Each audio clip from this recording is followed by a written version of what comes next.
y'all, my name is Spice. This is Spice Can't Fish. Obviously it's January right now and I can't really do all that much fishing just because everything's frozen. As much as I'd like to, I can't really find anywhere to make a cast at. I know a lot of you guys are having the same kind of issues that I am right now. You have a lot of hard water, you can't really get out and do some ice fishing, or you don't really want to if you're like me. And so we do what most anglers do when we can't go fishing, and we buy new fishing tackle. Now today I have something in this bag that I am super excited about. I've been waiting on this for probably about a month now. I ordered this 2 days after Christmas and it's just now getting to me. Today is January 20th. I think I got this package last night, but either way, 19th or 20th, it's been about a month since I've ordered it. And I'm sure you guys can already tell where this is going from the title, but I got a new SWIMBAIT reel. 2020 was kind of a weird year for all of us. Well, with coronavirus going on, I know a lot of us were able to get out and do a lot more fishing than they normally have. I know I'm one of those people. I was able to get out and do a lot more fishing this past year than I think I've ever done. Over the past year, it kind of really dawned on me the importance of having good, long-lasting gear as opposed to just those crappy, like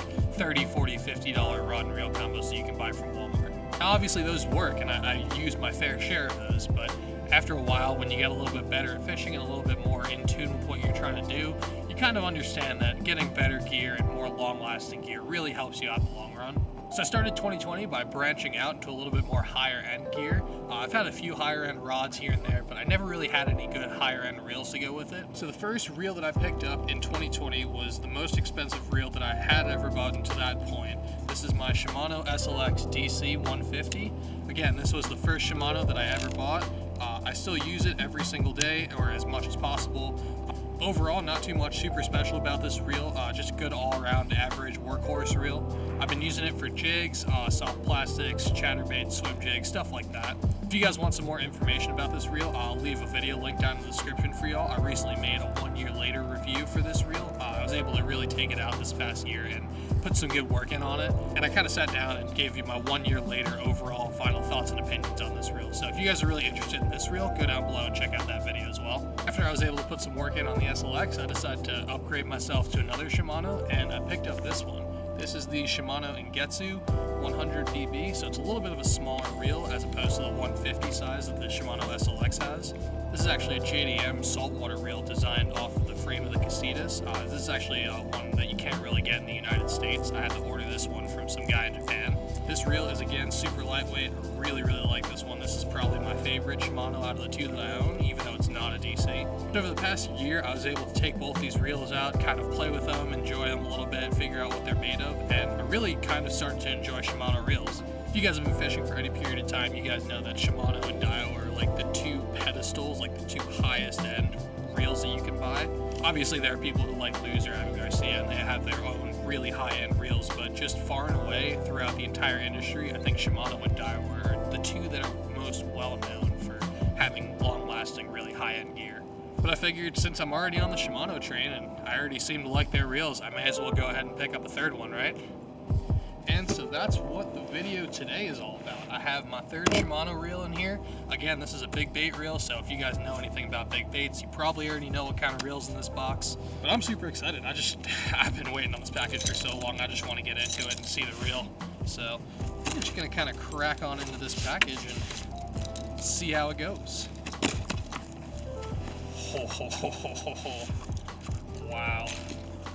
Oh man, I am freaking excited. Ladies and gents, if I can get it out of the box, I present to you the Tranx 400 HG.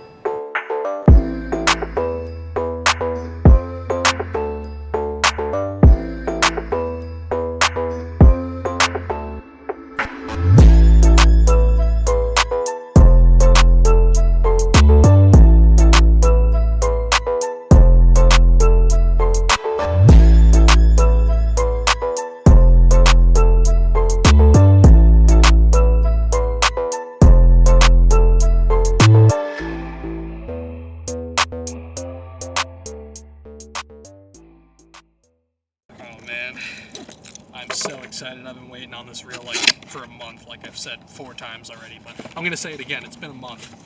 Oh. Whoa. Oh my gosh, look at that thing. Thing's damn huge. Wow, I don't even know what to say. So again, this is the 400 size, so it's a little bit of a bigger reel, as you guys can probably tell. Hang on. So again, this is that average sized SLX DC, that 150 size. And then look at this big old beast next to that. Jeez. Man, this is crazy. I've never held a Tranx before. I've never been able to, you know, play around with them at all. I've heard so many good things about them that I need to pick one up for myself. Man, I like the handle. I like the power handle. I know a lot of people talk bad about the power handles, and they're not all that, and a lot of people prefer the two normal sized handles that they normally come with on like the 200 and 300 sizes. But I gotta say, I'm really digging the power handle. I really like it. It's kind of interesting. You really get to hold on to the whole knob with your hand as opposed to just like your fingertips. All right, let me see if I can find a manual for this thing so I can give you guys some specs on it. So I'm sure you guys want to know the specs, even though you can probably look them up online. All right, here we go. So this is, again, the Tranx 400 HG model. So it's going to be the 7.6 to 1 gear ratio, again, with the big old power handle. Comes in right at 12 ounces, so it's a bit of a heavier reel, which obviously you would expect from it being super big. A lot of these smaller Shimanos, I think the SLX is like 7.6, and then the Engetsu is probably like 6.5 or something super crazy light like that. That reel is incredibly light. I don't really see any information on the drag. I think it's like 17.6 pounds or something to drag on this, which is going to be more than enough for any sort of freshwater applications. Line capacity wise, it can hold 330 yards of 12-pound mono, which I don't know why you would put 12-pound mono on a reel like this, but if you'd wanted to, you could. 260 yards of 14-pound, 160 yards of 20-pound. This is all mono. And then if you switch up to braid, then it's 275 yards of 50-pound braid, 175 yards of 65-pound braid, and 140 yards of 80-pound braids. So overall, it can hold a ton of line, which is to be expected from a huge reel like this. And I'm probably going to put 30-pound on here just to be playing it a little bit safe. I usually like 30-pound mono or 50 or 65-pound braid for swim baits, but I'm going to stick with the mono just for right now, just because it's going to be a little bit less expensive and, you know, easier on the wallet if I end up backlashing it. Also, if you guys are kind of new for these big baits, I would also suggest mono, just because if you do backlash, you have a little bit less chance of casting your lure off into the sunset. But yeah, I'm really excited to get this reel on the water, and I think I see some open water over there, just like a little sliver. So I think I'm gonna get the chesty on, get some line on here, and we're gonna go take this thing for a few casts. All right, here we go. So the main pond was actually pretty frozen. There isn't actually any open water like I thought there was, just kind of like a thin layer of ice. So I made my way back to this little creek area.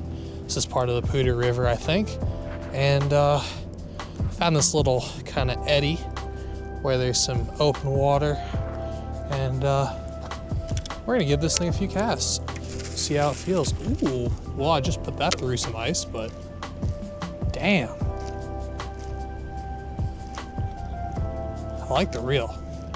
I like it a lot. I like it a lot.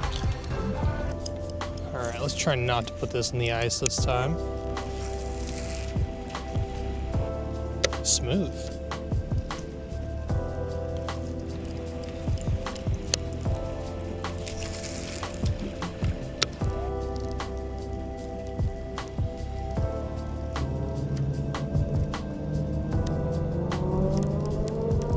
Okay, well, I've got my lure caught on 3 or 4 different things already, so I think it's time for me to call it. But overall, first impressions of this thing, not bad. Not bad at all. Really looking forward to throwing this around a lot more in the spring. Alright y'all, now just some last and final thoughts about this reel. So again, I was only able to use it just a little bit. Since then, the water's actually been completely frozen again, so I haven't been able to get out and do any further testing with it. What I will say though is after throwing around that big bait just for a few minutes, I can tell this reel is just an absolute workhorse. It can handle just about anything you guys would want to throw on it. Obviously, this was really designed for larger baits in mind, so stuff like 4 to 10 ounce swim baits, both for freshwater as well as saltwater applications. And that's part of the reason why I wanted to get this reel, is not just because I wanted to use it for big baits for freshwater fish, but also because I can use it for saltwater as well. For those of you guys who don't know, I'm actually from Long Island originally in New York, so I do my fair share of saltwater fishing when I get back home. And I wanted to have a reel that was able to stand up to those big saltwater fish that I like to target, like bluefish and striper and stuff like that. Now, most of the reels that I have are obviously geared towards bass fishing because that's what I do 99% of the time, but I also wanted to just have a little bit of a better option if I'm going after like larger stripers with big swim baits, as well as just to all around have a bigger reel just because that seems to work a little bit better for saltwater applications as well. I was debating between this one and the 300 size Tranks, but I ended up going with the bigger one just for that one specific reason, just so that if I did want to use it for bigger saltwater species, it would be a little bit better suited for that. This is a little bit of an overkill if you're just going bass fishing. If I was just using this for bass fishing, I probably would have gone with the 300 size. But overall, I'm really excited about this reel. I'm really stoked to finally get my hands on it, and I'm really excited to see what kind of big fish I can pull in this next year. But I think that's going to do it for me, y'all. If you guys liked the video, do me a favor, go down below and hit that like button. It lets me know that you guys like the content, and it also helps more people see these videos. On top of that, if you guys want to do me a favor and hit that subscribe button as well to help me grow my channel, that would be really appreciated. That way you guys don't miss any more future uploads that I put up. This last week, I actually took a little bit of a break from uploading, but usually I'll put up 2 videos every single week, one on Monday and one on Friday. So if you guys are interested in seeing some more content from me, then do hit the subscribe button so you don't miss anything. Also, I wanted to say, if you notice that the camera quality was a little bit lower than normal in this video, that's because I was using a new camera. I was just testing it out to see if it would work, and it really doesn't work for what I'm using it for, so I decided to return it. In the future, you'll probably see a lot more videos that look like this as opposed to that one because I got rid of that camera since then, and I'm mostly just going to be filming off of this GoPro. It's just a little bit easier for me. It helps me out just to, easily have something I can move around and film really nicely with. And honestly, it's got some pretty good video footage, so I'll probably just continue filming off of this from now on. But I think that's going to do it for me, y'all. Check them and wreck them, and I'll catch you on the next one. I'm out. Peace!